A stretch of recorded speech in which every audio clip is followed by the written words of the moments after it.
హనుమ విషయంలో మీకు ఎదురుగుండా ఒక మూర్తిని కూడా పెట్టి పూజ చెయ్యక్కర్లేదు. భయం వేసింది అనుకోండి, ఎప్పుడైనా ఒక చీపురు పుల్ల తీసి మీకు ఎదురుగుండా రాయి కనపడితే రాయో ఏదో ఒకటి తీసి ఇసుకలోనో నేల మీదో అది పడిందా లేదా ముద్ర కూడా సంబంధం లేదు, హనుమ అది రాసి నమస్కారం చేసి నిలబడితే చాలు, ఉపద్రవం నుంచి గట్టెక్కుతారు అని చెప్తుంది శాస్త్రం. అందుకే హనుమ అత్యద్భుతమైనటువంటి రీతిలో కనపడేటటువంటి సుందరకాండకి ఇప్పటికీ పెద్దలు ఒక మాట చెప్తారు.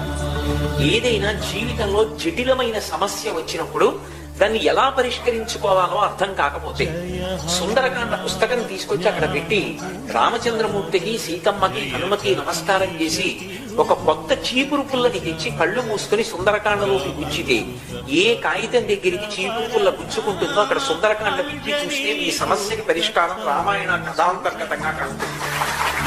ఇది నేను స్వతంత్రించి మాట్లాడుతూ